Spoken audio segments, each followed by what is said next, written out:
Is it possible to tenderize a tough cut of beef? I'm KB Kwan, welcome back to this channel.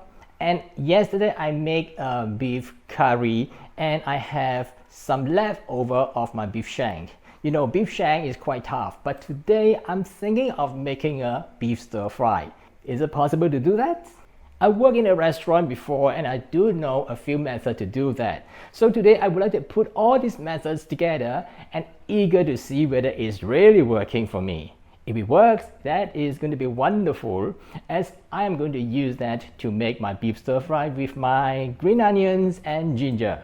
So let's get started. To make sure that this kind of beef, a tough kind of beef that is suitable for stir frying, first I need to remove this tough tissue, the silver skin, before I cut the beef into slices.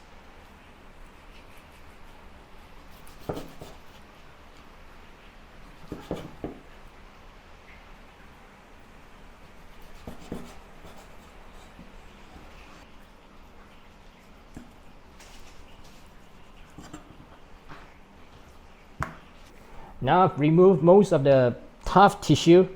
Look at this. So let me cut it into thin slices now.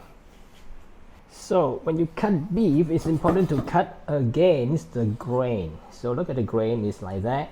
So in other words, I'm going to cut this way. This way.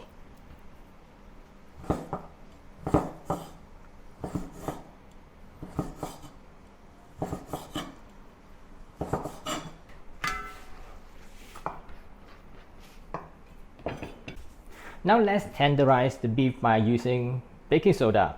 So the general guideline is if you have 1 pound of beef, then I'll use 1 teaspoon of baking soda. Over here, there's only about half pound of beef, so I will use half teaspoon of baking soda. And this is a very common method widely used by the Chinese restaurants. Instead of adding the baking soda directly to the beef, I'll rather put the baking soda into a little bit of water, half a teaspoon, right, and make a solution. The reason I do that is because by doing so, the baking soda will distribute evenly with the beef. So pour inside. Yes.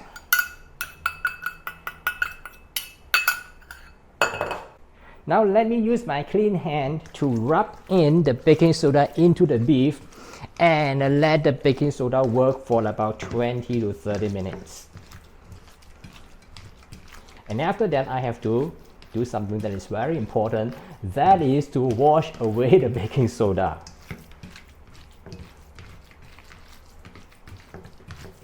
Okay, leave it aside for about 20 minutes and then we'll come back to continue.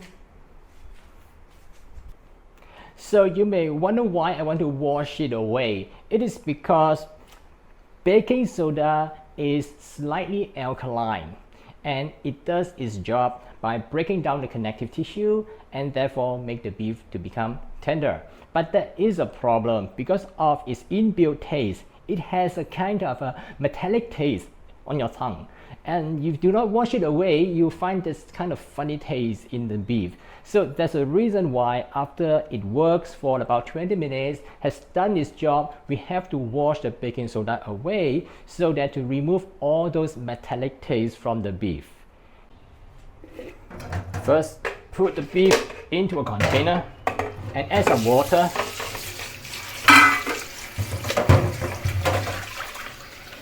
This way.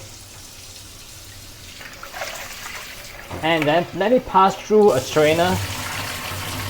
Put it back and rinse it a few times. This method is not only remove the metallic taste but also remove the blood that you do not want to be inside the beef.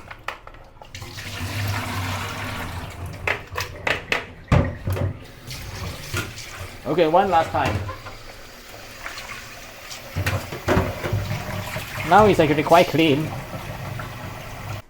Now I have washed the beef several times and remove all the baking soda, but now you know it is just too wet to continue, and therefore I need to squeeze out all the water and make it as dry as possible before I can continue.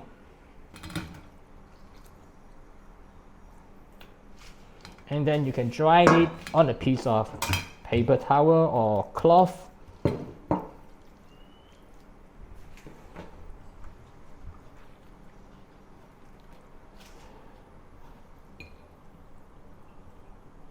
Okay, it's quite dry now.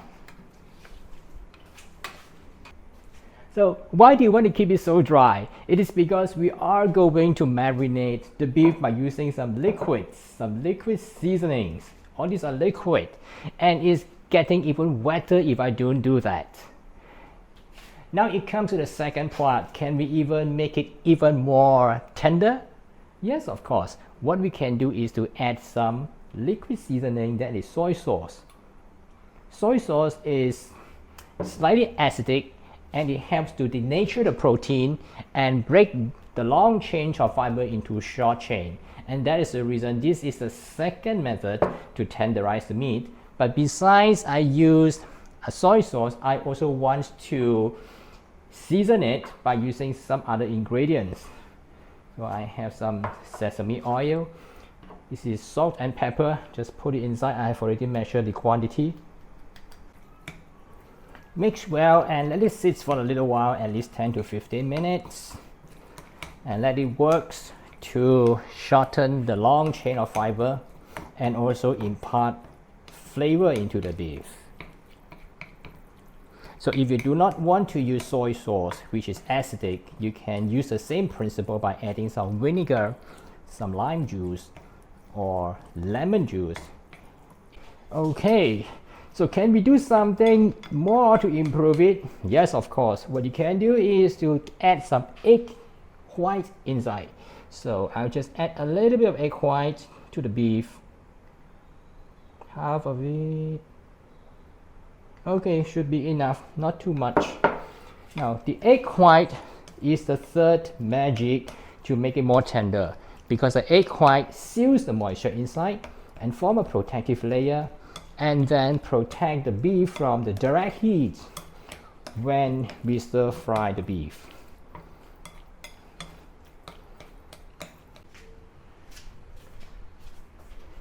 So add some cornstarch to the beef.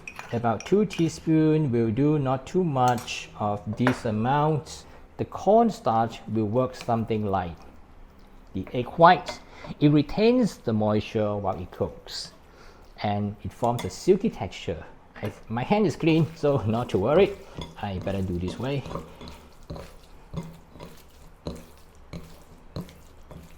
Lastly, I coat the beef with some oil. You may wonder why I add the oil now, because we're gonna fry it with lots of oil anyway. So is it something that is redundant? No, it's actually not redundant. It's actually very useful to add some oil to the beef before stir frying. The oil acts as a flavor carrier. So we have sesame oil, we have soy sauce, etc. All this contains flavor, and most of the flavor are fat soluble. It dissolves into the oil, and therefore the oil will then helps to carry this flavor and penetrate into the meat and make the meat more flavorful. And of course, at the same time, it prevents the meat from drying out if you are not going to stir fry immediately. Okay, anyway, I'm going to stir fry immediately, and I need to have my dinner as soon as possible. So that's how to tenderize the beef that is supposed to be tough. And I try to use all the methods that is possible. Just to summarize it, the first is to cut away all the tough tissue. That makes sense. Secondly, cut across the grain so that the fiber becomes shorter. Yes, baking powder to tenderize it. And then I use something like soy sauce or any other ingredient that is acidic to further break down the connective tissue. And then I add some egg whites, some cornstarch to seal up the beef and to form a protective layer so that it won't get burned that quickly and dry out during stir frying. And lastly, add some oil to act as a barrier so that it won't get dry out. So that's all I can do to make the beef to become tender. And now it is not done yet because I still have to have my dinner. I just want to make a simple stir fry by using this beef with some ginger, and some green onions. So heat some oil in a pan, and normally I'll use a cast iron wok if I cook a little more, but today I only cook for 2 of us, so I just use a simple method by using a non-stick pan.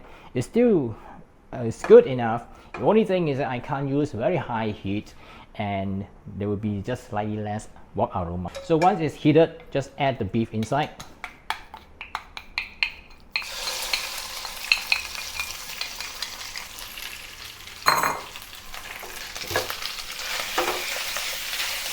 And I prefer to just leave it that way. Let it sear or pan fry one side just a little while before I flip it over. You can use medium heat and above for this purpose.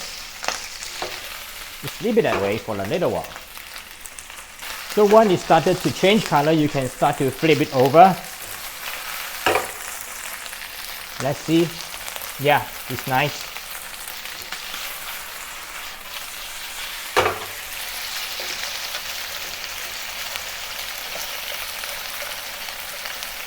And sear the other side.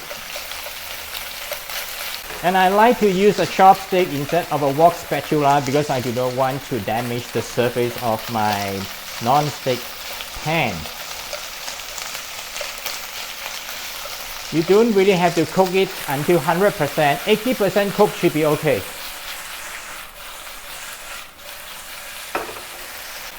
So now it's already about 80% cooked, and I'm going to remove it from the pan. Okay, with more oil added, now stir fry the green onions and the ginger.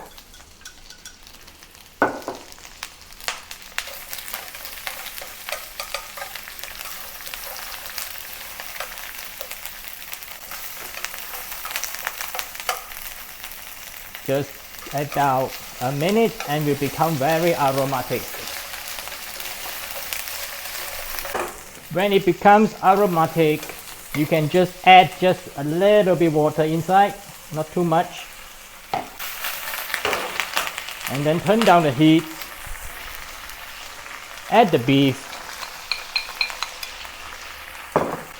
And I would like to also add a little bit of oyster sauce, which is optional because remember we have already seasoned the beef. A little bit of Chinese wine if you wish. And that's all you need. Turn up the heat again and give it a quick stir. Remember our beef was about 80% cooked just now, so what you need now is just to cook for another 20 seconds, 30 seconds the most, and you can just dish it out immediately to serve. That's for my dinner.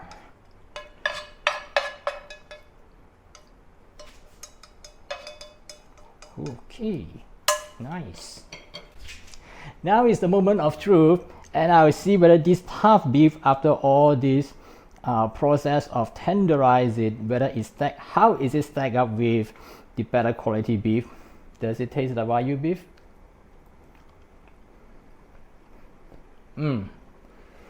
Very tender. As tender as any better quality beef. But to be true, it is not a marbling beef. So you have to be realistic by using this kind of beef to tenderize the beef by using baking soda and all other methods that I have used. It will be very tender.